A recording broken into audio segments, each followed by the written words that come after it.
But actually, most of the talk is about previous work that we did on another computer vision application of image denoising. And we'll see how far we get through this talk. It's joint work with Daniel Savan, who used to be a student here in this department, and Dan Rosenbaum, who's still a student here.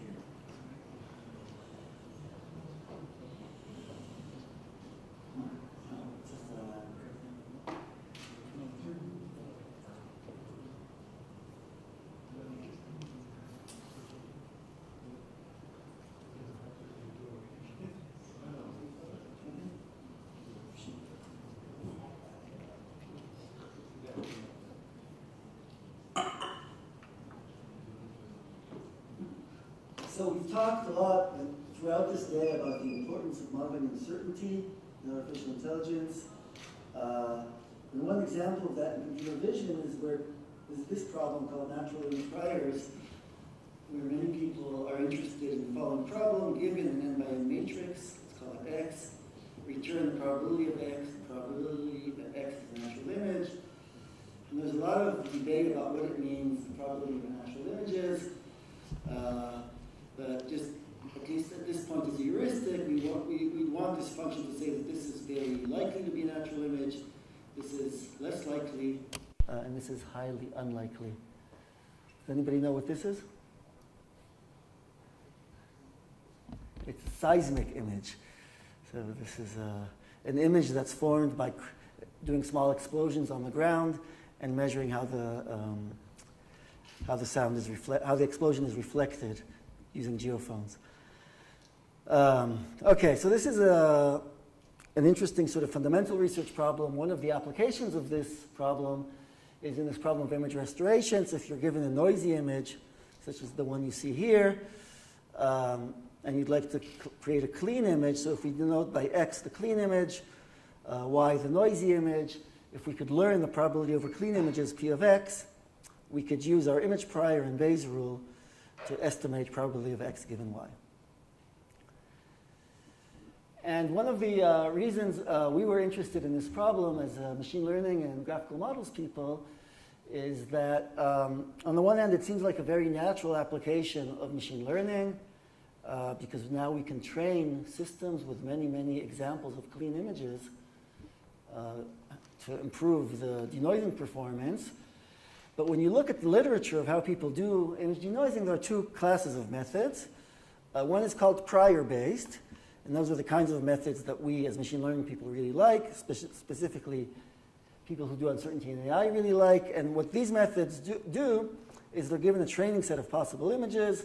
So here you see all sorts of examples of images, and then you use this image and you feed it into a learning machine that estimates a prior over natural images. And then during runtime, it uses this prior and a noisy image to denoise the image. And then the other set of methods are, this is an important engineering problem, image denoising. So many people have engineered systems to do this for many years. And so those methods don't really use a training set. They don't have an explicit notion of what a natural image looks like. They're just sort of systems that were designed by hand in order to solve the problem. And what do you think works best? Yes. So at least until our work, it was very depressing that the methods that work better are the second type of method. And you could argue, is there really such a thing as a prior-free method? It's sort of semantic, but let me just show you one example of a system that works very well. It's called block matching 3D, or BM3D. And what it does is it takes a noisy image like the one you see here. It extracts a noisy patch from the image. It searches within the image for similar noisy patches in the same image. And then it takes all of these, this is why it's called 3D. It makes a three-dimensional data structure where you stack up all these blocks one on top of each other.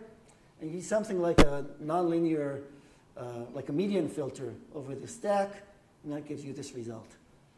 So there's no learning. It doesn't need a training set. It works equally well for seismic images or for sound, for auditory signals as it does for images. There's no training set. There's no learning. And it works very well. And this is very disturbing to us. And just to compare it maybe to a more, what I would like to think should work better, this is the field of experts method, which is what I would call a prior-based method. It actually explicitly has a training set. It explicitly builds a probabilistic model of what a natural image should look like. It's a parametric model. It says that the probability of an image is 1 over z, e to the minus the sum over a bunch of filters, rho, which is a nonlinear function applied to the image. And so it's actually, it has an explicit probabilistic model that says, let me optimize the parameters of this, do maximum likelihood of this model over the training set, and that should work better, we would like to think, than these hand-designed methods that don't even have a training set and are just based on some engineer's heuristic for how to denoise an image. And so this is unfortunately not a subtle effect. So this is a comparison that Daniel did. There were 100 different test images. He compared BM3D versus this fields of experts method. BM3D worked better 100 out of 100 times. So it's really not a very subtle effect. There is another method called KSVD, which is very similar to fields of experts, but with a different probabilistic model behind it. And BM3D works better 89 of the 100 times. So again, not a very subtle effect. And it's not just numbers. When I say works better, you can compare to the original image and measure which one gives lower mean squared error. You can also see it in your eyes. So this is an example of a noisy image. This is what happens when you denoise it with a fields of experts model. So let me just go back and forth. So you see the fields of experts model does a very good job of getting rid of the noise. But it also gets rid of a lot of the signals. So for example, the fur on the chipmunk and the texture on the stone is also removed by the same method. And then this is the block matching 3D, which is, again, never learned what natural images are like, doesn't have an explicit probabilistic model. And it's just, you can see it with your eyes, it works better. It maintains, both of these methods get rid of a lot of the noise, but the BM3D does a much better job of maintaining the signal. Okay, so this was very disturbing to us. And you can think of different reasons for why that is. One possible solution is that this idea of training a prior over natural images is the wrong thing to do. Maybe there's no such thing as a probability distribution over natural images. Maybe we should separate images of, say, people from images of buildings and learn separate things for every one of these classes. There are other issues that have to do with the approximations that were made here, as Max mentioned in the first talk. The bad news about probabilistic models is they're very hard to compute with. You have to use all sorts of approximations. So maybe that was the problem. Other people, this is related to the original title of my talk, other people took this thing and said it's the problem is that we're using probabilities instead of neural networks and tried to train a neural network to solve the same task. And these are all interesting ideas, but what we now understand following Daniel's work is that it's just that the probabilistic methods, the prior-based methods that were used were simply not very good methods, even in the likelihood sense. And the simple, unconstrained Gaussian mixture model, which is really something anyone who did our Introduction to Machine Learning class could implement, first-year undergrad, gave state-of-the-art performance. So I want to talk a little bit more through this result and think about what this means as we think more generally about how to use the tools of machine learning in image applications. So this is just to show you how well this very simple method works, the Gaussian mixture model method. This is the original noisy image. This is what we saw earlier with the fields of experts. And this is with this Gaussian mixture model, which I'll explain a little bit how it works. But again, if you go back and forth, whereas the fields of experts gets rid of a lot of the signal and the texture, the Gaussian mixture model, which is explicitly trained to try to model what natural images look like, does a much better job of understanding that things like texture in fur are real and things like texture in stones are real. So going back to this original thing, so if we had 100 different test images, now when you compare BM3D to GMM, the GMM is better 81 out of the 100 times. And I think one nice thing that again I think came up both in Max's talk and in Danny's talk, when you have a probabilistic model, you can use what you've learned to do more than one task. You can use it for any particular kind of application. So the images I showed you earlier, the task was given a noisy image, make a clean image. Slightly perhaps more common cost today when people have these very cheap cell phone cameras. They often move this phone while they're taking the picture, and so the image is a little bit blurred, like you see over here. And we can use the same formulas and the same prior probability we've learned over images, just change the likelihood function to solve this task. So let me just show you, this is the original blurred image. Of course, it's very blurred. This is sort of the state of the art. It's actually previous state of the art. It's based on the work of my former student, Anat Levin, who's now at the Weizmann, which uses a hand-designed, it has a very simple parametric model of what images should be like, and uses that. And indeed, it sharpens the image. It also introduces a lot of artifacts. I'm not sure how well you can see from where you're sitting, but for example, over here, it doesn't quite look natural. It kind of looks like some processing was done on the image. And this is the Gaussian mixture model. Again, it sharpens the image, but it also does a much more believable job because it has a better idea of what natural images should look like. And we have numbers that show that really this is a significantly better result than the state of the art, even though it was never trained to solve this particular task. It was just trained to try to model what natural images should look like. Okay, so let me just try to see, I don't know how many of you are interested in particular in image restoration, but what did we learn from this task, from the story? So again, if you look at the fields of experts model, it was a pure learning approach, but it just didn't work very well. The Gaussian mixture model is also a pure learning approach. It doesn't require an engineer to design a specific algorithm for a specific task, but it actually can yield state-of-the-art performance. And what's the secret? And I'll just go into that. There were two sort of design decisions that were made by Daniel. One is that modeling patches rather than full images. I'll explain exactly what that means. And the other, which is related again to the discussion we're going to have a little bit about neural networks and deep learning, the other thing we've learned from this is that learning can succeed when optimizing a non-convex function over many, many free parameters. And I'll go into these two bullets now. Yeah?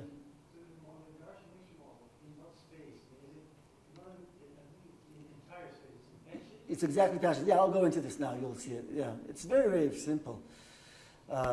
Embarrassingly simple. So, yeah, so the first decision we made, or Daniel made, is that what fields of experts and other people, including us, try to do is learn a function that given a whole image, we'll say, what's the probability that this is a real image? And as Max was just saying, if you try to just fit this whole thing with a Gaussian mixture model, the dimension will just kill you. It's a, I don't know, million-dimensional vector, so you need lots and lots of data to estimate it, and computationally it's difficult. And instead of that, what we're going to do is we're going to take this image, divide it up into small patches, and so in this particular case, 8 by 8 patches. So basically we have 64-dimensional vectors, that's all there is. And we just feed those into a Gaussian mixture model, but now we have a distribution over 64 dimensions. That is something that a mixture model can do very easily.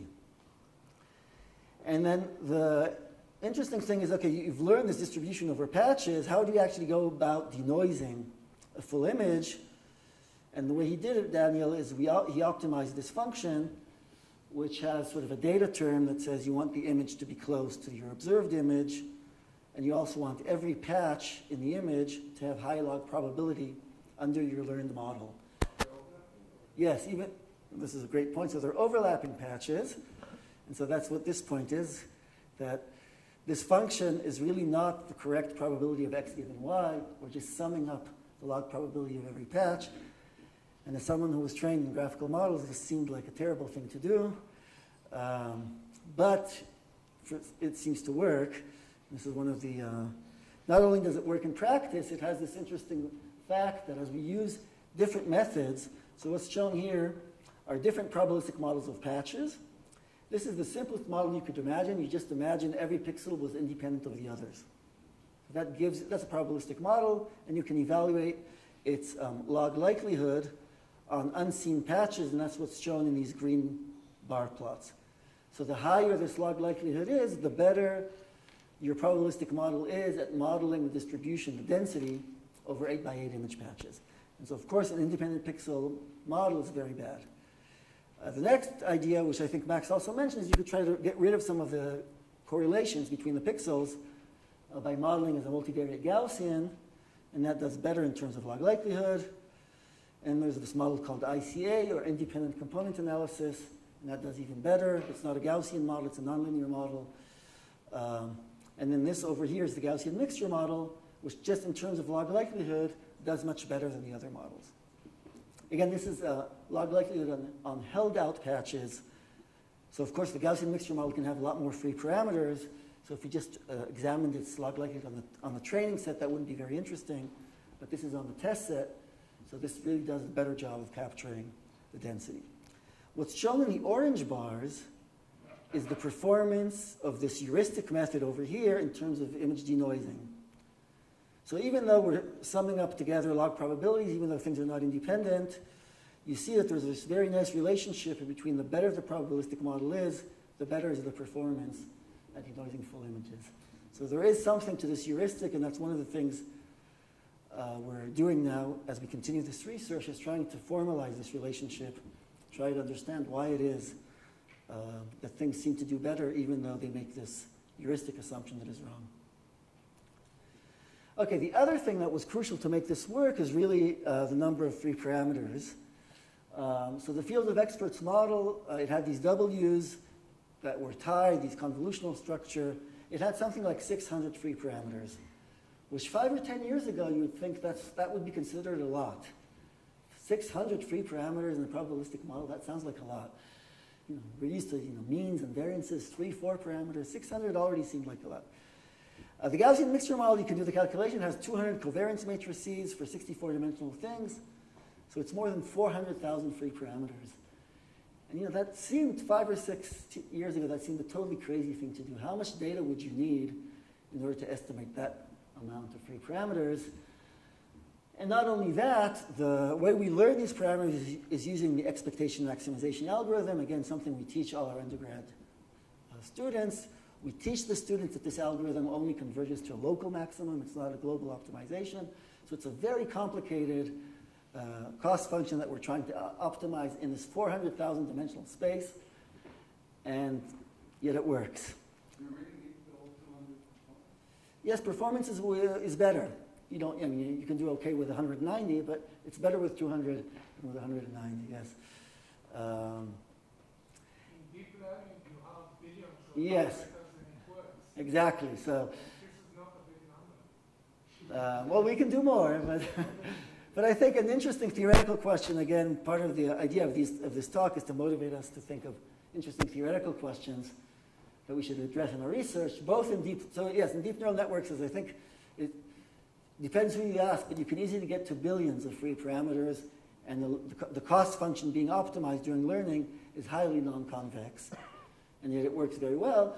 And there are people actually here in our department who are trying, Shai Shalev-Schwartz, and I guess Amit a little bit, who are trying to address this question theoretically. Why is it that deep learning can work despite the non-convexity in a large number of parameters? And I would argue that we also, theorists should think of a similar question about Gaussian mixture models. They do seem to work even with a tremendous amount of parameters, far fewer than you would expect from a statistical standpoint. You don't have nearly enough data as you'd think you'd need to estimate that many free parameters, and it's very non-convex, and yet it still works very well. Okay, so I said in the talk, I'll talk a little bit about both graphical models and a little bit about neural networks. And one question is, so we've seen here the similarities. One similarity between these two approaches is that both of them use a lot of free parameters and use very non-convex optimization. But what are the advantages or disadvantages of both? And I think one big advantage of probabilistic models in general, and the Gaussian mixture model is a special case, is that you can interpret the results. It's not a black box. You sort of know what the algorithm is learning. And the way to think of it is that really one way to think of a Gaussian is that it's a linear model, right? The eigenvector, when you generate from a Gaussian, you basically sample white noise and you multiply it by the square root of the covariance matrix, and that gives you samples from your data. And the way to think of a mixture model is that you have a number of these linear models, and you have a discrete variable that says which linear model is responsible for a particular data point. So here's a mixture model with just two components. If k is equal to 1, then you sample white noise and you multiply it by this basis. And if k is equal to 2, you sample white noise and you multiply it by that matrix. And there's a multinomial variable that says should you do k equals 1 or k equals 2. So I think one interesting way of visualizing what a Gaussian mixture model has learned is really to look at these different bases and see what they've learned. And it turns out that it learns something very interesting. It learns that natural images tend to have occlusion in texture, which is of course true. And it's something that the field of experts model really missed out on. It really didn't understand. So what's shown here on top are these basis elements. So every small patch you see here is a basis element for an 8x8 patch. And these are just numbers of components. I showed you earlier 2 possible components. This Gaussian mixture model has 200 possible components. And I've just shown you 5 of these possible bases. So maybe start with this one over here, number 37. Where's my pointer? Oh, well. So number 37, on top, you see these Fourier coefficients. And as Max told us, when you see Fourier bases, that means there's some sort of translational symmetry in the distribution. And that's exactly what you expect from a texture. If you have a patch that's just textured, it has some stationarity assumptions. And indeed, if you look at all the samples in the bottom, then they're all, where are we, over here? They're all vertical textures. So this particular Gaussian component understands that 8x8 patches often have this nice oriented texture.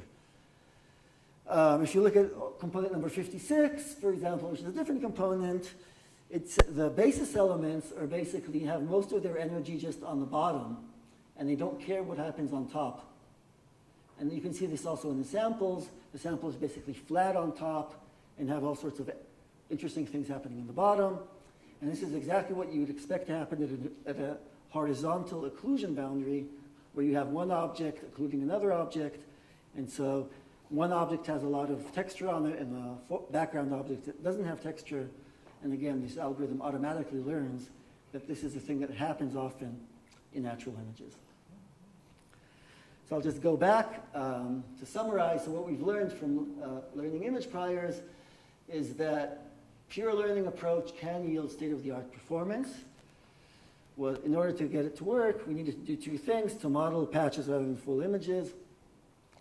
And we need to sort of give in to this idea of going with very, very high-dimensional problems and non-convex. And learning can succeed when optimizing a non-convex function over many, many free parameters. Okay, so in the remaining 10 minutes, I'll talk about the work of Dan Rosenbaum, which is really more work in progress, where we try to apply the same kind of ideas to optical flow. This reminds me that I was invited recently to give a talk at the Israeli Statistical Society, and they wanted me to talk about the difference between statistics and machine learning. And there's a very nice paper by Larry Wasserman, if anyone's interested, which is exactly on this. What's the difference between statistics and machine learning? In short, one big difference is conferences. He explains the conference culture is so different in CS than it is in that. And another one which he talks about, which is related, is that a machine learning graduate student will typically work on 5 to 10 different problems during his PhD and apply his same algorithm to a lot of different problems, whereas that's not true in statistics. Often in statistics, if you do applied work, you focus on modeling a particular domain. And I think this is a strength of machine learning. Going back to this talk, it's important if you have something that works well on one problem to try to apply it on a related problem, because you learn a lot more in just working on one problem. So the problem of optical flow is given a pair of images, find the two-dimensional motion, u and v of every pixel. So the input is a pair of images like down here, and the output is an image where every image is basically two components. Here it's the two components are coded in a particular coding scheme. So the more saturated the color is, the larger the speed is of this particular pixel. So all the pixels belonging to the car move faster than the pixels belong to the background. And the chrominance, the hue of the pixels, is the direction of motion. But basically your task is, given two images, find the speed and the direction of motion of every pixel. And this is a very well-studied problem, going back at least, so what is this, 35 years?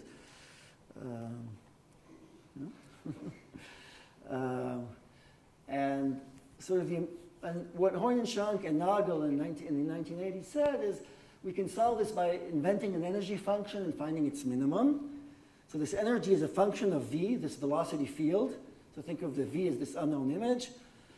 And you do it by minimizing a function that has two terms, a smoothness term and a data term.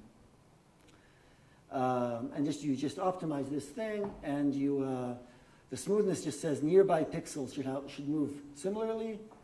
And then the data term says if you take one image and you warp it according to the correct velocity field, you should get exactly the first image. So there should be no difference between the first image and the warped version of the second image if you figured out the correct motion. And it's a bit embarrassing, but we are now 35 years later, and this is still the state of the art in optical flow methods. Computers have gotten a lot faster, so we can minimize these functions much better, but basically these are still state of the art. So our idea was, can we apply machine learning and graphical models technology to this type of problem? And really the insight is that if you look at this, these two terms, you can think of them as image priors over these two images over here. So here are two images from a particular data set. This is the ground truth flow, and this is what we call the flow warp error. This is the difference between the first image and what happens when you warp the second image according to the flow. So maybe this is, let me just go into this, is a bit less intuitive. What you expect to see is that if you subtract these two images, you'll get 0 everywhere. But that's not true at the occlusion boundaries. At the occlusion boundaries, even if you warp according to the original flow, you'll get an error because there's stuff there in the first image that will simply disappeared in the second image. There's no way for you to make it up. So you have these two images, and really these are two, you can think of this cost function as a sum of two image priors, one on this image and one on that image. And since we figured out that we know how to learn image priors in the first half of the talk, we just thought we'd apply the same thing. Okay, so one big difference between the problem I talked about before of image denoising and optical flow is that in order to do learning, we need data. And for images, it's very easy to get data. You just go to Google Images and you can download millions of images. But for optical flow, we need actually ground truth data. We need images where we know for every pixel the exact speed and the direction. And there was a bunch of researchers at Microsoft Research and collaborated with other people who tried to build a laboratory setup where they could move, in this case, a piece of cloth and capture it with two different cameras, and somehow from those cameras estimate the correct motion, and this would give them some idea of a ground truth flow, but it's only 5 or 6 images that they could generate this way, and they're very artificial. You can't really have, it requires basically stationary objects that you hand move them from frame to frame, and inside the lab setting. What has happened in the last 3 or 4 years is that we have some very interesting data sets that have come out which have ground truth, and there's 2 versions of this. One is called Sintel, which is a very interesting open source computer graphics film. So it's actually a film that you can all download and watch. It's something like 15 minutes, and it's open source. It was done collaboratively by a bunch of computer graphics people and some artists, and it's a film, but because it's a film, it's computer graphics, we know everything of how every pixel was generated, and we can figure out the speed and the direction of every pixel. The other example is Kitty, which is a joint between the Stockholm University and Toyota Institute of Technology, where they took a camera with an accurate GPS on a driving car, and they measured the distance to all sorts of objects. And since you know the ego motion, for stationary objects, you can also figure out how they move. For people who don't know this, computer graphics today is not your grandmother's computer graphics. So these are very realistic. This film is very realistic. So what you see here, I even have to look at this. On the bottom are frames from this computer graphics movie, and on the top are images found on YouTube that were most similar to that particular image. And you can see that, especially on this projector, but even if you go look closely, they're actually very similar in visual quality. These are not Bugs Bunny or Mickey Mouse cartoons. They can really model atmospheric effects, very interesting lighting effects, occlusion effects. The motions are realistic. You have people fighting and birds flying. And so we believe that even though it's artificial data, it's worth trying to learn a prior from this. And I think it's realistic enough that it's worthwhile. Okay, I want to go very quickly over this part. So what we did is we just applied all this ground truth data. We used the same machinery of the Gaussian mixture models that we used in the image restoration part. That is, we just took small patches, 8 by 8 patches from this top image, and 8 by 8 patches from this bottom image.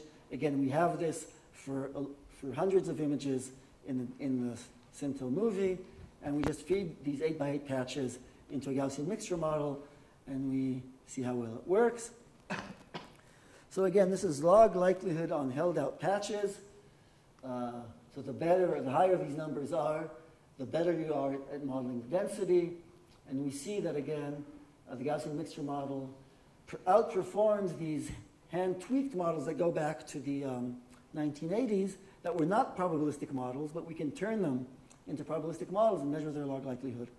And the Gaussian mixture model, as you add more and more components, it does better and better, and it outperforms the current methods. And one way you could use this is if you have very noisy versions of optical flow. So here are original on the top. These are the noisy methods. These are all sorts of standard priors used by computer vision researchers, and this is the learned model, and it does a much better job of reconstructing what was there behind the noise. And I don't have time to go into this, but just like I was mentioning the image restoration, because it's a interpretable probabilistic model, we can go in and understand what the model learned, and it's very interesting. We can talk about that more later. We did the same for the data term, and a similar story. People in the literature have argued about what is a better data term. We just learn it from the data, and we do better in terms of log likelihood on held out patches. And again, it's interpretable. We can go back and say, oh, this is what the GMM learned. Yeah? I think, I don't remember the numbers. How many training patches did we have here? 700 images. Yeah, 700 images. And you have something like 1 million patches per image. So, yeah.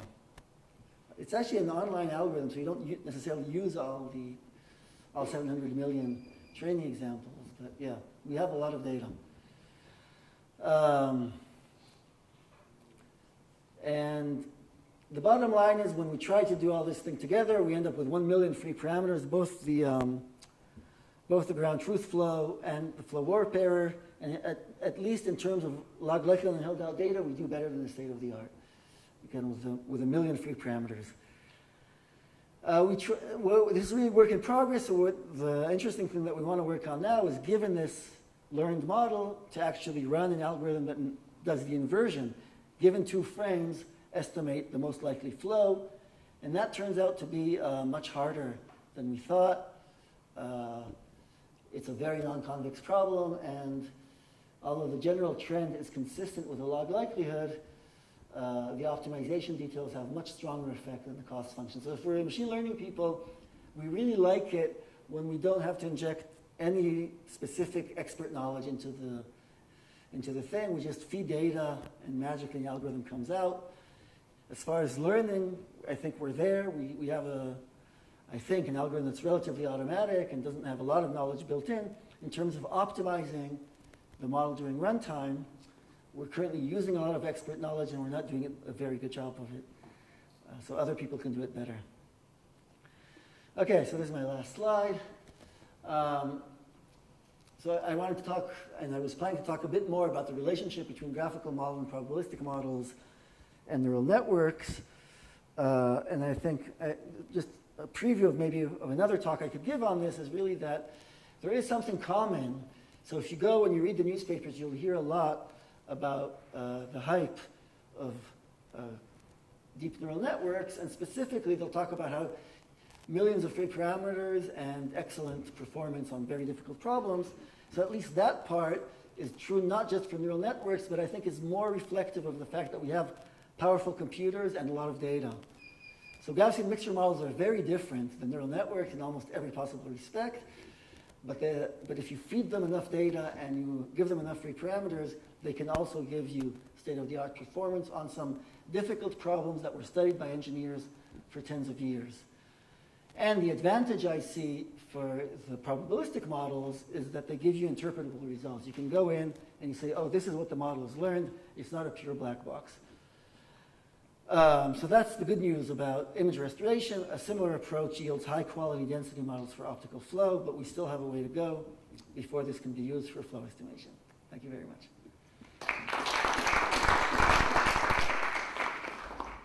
5 minutes for questions before you have to rush into the snow. Yes? I have a question that's also related to the deep learning. Have you tried maybe doing several hierarchies of Gaussian mixtures? It's a great question, actually. Dan is working on it.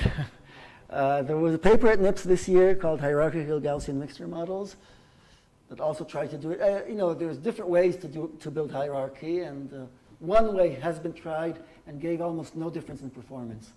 The particular way, yes, gave almost no difference. But there are other ways of building hierarchy that we're thinking about. That what was the way you tried? Because I think it was only previous one kind of way, and which is taking the representation vector from each patch and applying that to yes. several of those. Yes, that's what they did, and that gives you very little. And what in terms of patch description and classification now? Both the denoising and the patch description. This is related to something that Max also mentioned in his talk, is that one of the reasons you often need hierarchy is that the first layer wasn't good enough at removing the dependencies. One of the problems with this particular approach, the Gaussian mixture models do a terrific job of getting rid of the dependencies, so there was very little stuff to model for the second layer. Unlike feed-forward convolutional neural nets, where the output is still highly dependent after a single thing, because it's only a linear thing followed by a threshold. This is a more sophisticated single layer. But there are other ideas that we're working on. I think hierarchy is a powerful idea, and I think we'll find a way to make it work. Yeah. So after the field vectors, there's been many more denoising algorithms. I wonder, is your method really sort of state of the art right now compared to everything else that's out there? Yeah, so as in a lot of things in computer vision, the state of the art is a moving target. So it was the state of the art 3 years ago. The last thing I think that is state of the art takes our method and 3 other methods, and this is actually from Microsoft Research Cambridge, and combines them. So use way less. Oh no, these are better. But I should also say there are deep neural nets that have been trained to do image restoration, and they also work very well. So I'm not trying to claim that Gaussian mixture models work better than neural nets, but there's also some theoretical work that seems to indicate that all of these methods that I just mentioned are very close to the optimum. I mean, there's a limit to how well you can do an image restoration. There's a Bayes risk, and we seem to be very close to that. I just want to say before we have coffee after this that we already ordered, so there'll be coffee and cake, and you're welcome to ask me more questions during the coffee break. But go ahead. Okay. Is there a relation to convolutional neural nets? Because